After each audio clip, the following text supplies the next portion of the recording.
दोस्तों, मैं सूरज सिंह। मैं आपके सामने लेकर आया हूँ एक न्यू ब्लॉग्स।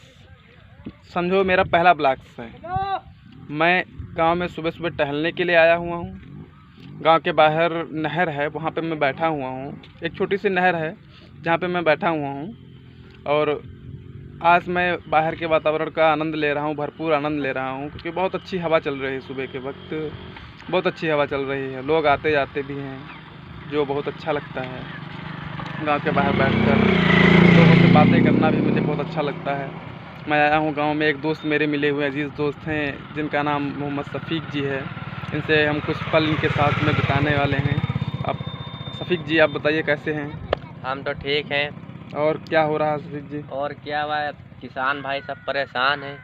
नहीं तो पिपरमिंट ये क्या होती है? पिपरमिंट लोगों दर्शकों को बताएंगे क्या पिपरमिंट की खेती कैसे होती है, क्या होती है? पिपरमिंट की खेती पहले बियोर किया जाता है, फिर लगाया जाता है, फिर पेरने की बारी आई तो बारिश हो गई। जी जी जी। तो हमारे गांव के आदमी बहुत परेशान है। इस समय धान का सीजन है, ना नहर आ रही है ना बारिश हो रही है। गरीब इंसान बहुत परेशान है। जी जी जी। तो नहीं तो अगर नहर आएगी तो उससे क्या होगा? उससे खेत को पानी पहुंचाया जाएगा। जी जी जी। इसी में पैदावार होती है धानों की। जी जी। तो बारिश तो सही ढंग से हो नहीं रही, तो आपके जो धान यहाँ पे लगे हुए हैं तो क्या हो पाएंगे? मुश्किल है। देखो, होना तो पड़ेगा, चाहे जिस लिए होना पड़े। नहीं तो बारिश, अगर भाई साहब अगर बारिश होगी तो फिर धान अच्छे होंगे ना। हाँ, आप कहने का मतलब ये है कि अगर बारिश होगी तभी धान अच्छे होंगे, नहीं बारिश नहीं होगी तो धान अच्छे नहीं होंगे। जब खेत को पानी ही नहीं मिलेगा तो खेत चलेगा कैसे? जी जी जी, बिल्कुल आपकी बात बिल्कुल सही है। अच्छा ये बताइए, यहाँ पे देश में किसानों को अन्नदाता माना जाता है, हमारे भारत देश में किसानों को अन्नदाता माना जाता है। तो अब उनको तो पैदा करना है। अब ये बताइए कि आप ये बताइए, अगर पैदा धान हो जाता है तो इसको बेचा कहाँ जाता है, कैसे किसकी प्रॉफिट होती है, कितनी प्रॉफिट हो पाती है या नहीं हो पाती है, ये बताइए आप हमें। अरे क्या बताएं अभी के बारे में, तुम्हें जानो। नहीं, हम तो जानते ही हैं, अब मगर दर्शकों को बताना क्या चाहेंगे? धान की प्राइस क्या होता है, मतलब धान कितने में कैसे बिकता है, कहाँ पे ले जाना पड़ता है इसे बेचने के लिए, मंडियों में कैसे बिकता है? बेचता जैसे गरीब आदमी को ज़्यादा पैसों की ज़रूरत है तो उसे बेचना अनिवार्य है।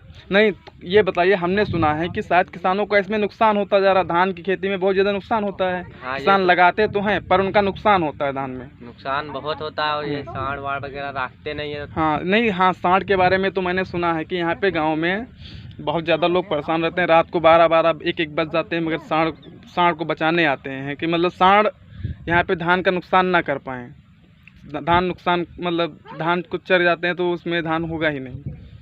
जी जी। अब बताइए, आप कुछ बताना चाहेंगे दर्शकों को? बस धान की खेती दिखाना चाहेंगे आप? आइए धान की खेती दिखाते हैं लोगों को।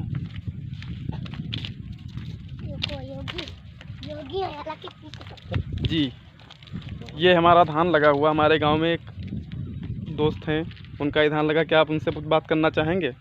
आप बताइए, धान आपका कितने बीघे लगा हुआ है? लगा 3.5 बीघा। 3.5 बीघे लगा हुआ है। इसमें कैसी पैदावार होती है?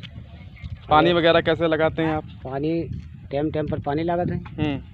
और क्या कहते हैं, धान की रोपाई सड़वा भी चढ़ जाते हैं। सड़वा चढ़ जाते हैं, मतलब आपके कहने का मतलब? हाँ, रात 12 बजे तक 2 बजे तक बचाए। हाँ, रोज रात को बताते हैं? डेली रात। दिन में भी आते हैं? चलो, दिन में भी आते हैं, दिन में भी बचाते परेशान हो जाओ। अच्छा, दिन में भी परेशान हो जाते हैं आप।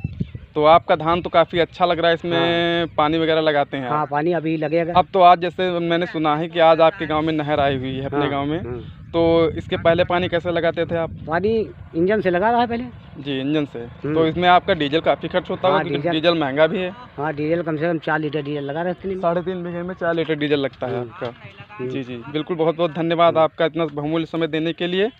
अब हम आपको आगे ले चलेंगे, थोड़ा दिखाएंगे धान की खेती कैसे होती है, कैसे इसके पेड़ कितनी दूरी पे हैं।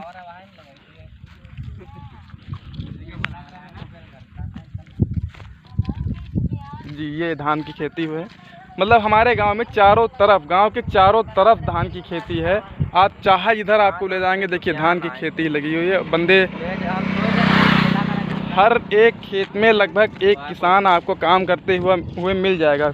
देखो, किसान एक ऐसा व्यक्ति है जो दिन के 24 घंटे, पूरे साल के 24, पूरे 12 महीने में 24 घंटे काम करता है। समझो, उसकी कभी छुट्टी नहीं होती है। ये सबसे बहुमूल्य चीज़ है। क्योंकि फिर भी वो मेरे देश का किसान सबसे गरीबी में मर रहा है। आज अगर देखा जाए तो पूरे देश में कहीं ना कहीं किसानों को आप फांसी लगाते देखेंगे या कर्ज में डूबे हुए देखेंगे। किसान कोई आपका ईमान, लोग कहते हैं कि किसान बेईमान है, किसान बेईमान नहीं है, पर उसके पास जब पैसा ही नहीं है तो कहाँ से देगा वो। सबसे बड़ी बात ये है, जब उसके पास पैसा ही नहीं है, किसान प्रॉफिट में नहीं, किसान लॉस में जा रहा है। वो धान की खेती करता है, बारिश नहीं हो रही सही ढंग से, अगर बारिश नहीं हो रही है कहीं तो, और फिर अगर बारिश हुई, जब उसकी कटाई के समय आई तो तब बारिश हो गई, फसल पूरी की पूरी बर्बाद हो गई। यहाँ देखा जा रहा है कि गांव में सबसे ज़्यादा मवेशी, मतलब सांड जैसे जो होते हैं, गाय के बछड़े सबसे ज़्यादा यहाँ पे टहल रहे हैं, तो इसको सबसे ज़्यादा फसल को नुकसान करते हैं। क्योंकि धान हरी भरी सामान होती है, हरी भरी फसल होती है, सबसे ज़्यादा इसको मवेशी ही चरते हैं। और इस देखो लोग कैसे कैसे खेतों को चारों ओर खेतों के तार लगाए हुए हैं। देखो ये देखो तार लगाए हुए हैं, फिर भी कहते हैं मवेशी आके चरते हैं। रात को 12-12, 1-1 बजे यहाँ पे लोग बचाने के लिए आते हैं। ये है धान की खेती। ठीक है भाई साहब, हम अपना वीडियो यहीं पे एंड कर रहे हैं। अगर आपको मेरी बातें समझ में आई तो आप प्लीज़ चैनल को सब्सक्राइब करें और शेयर करें। धन्यवाद। जय हिंद।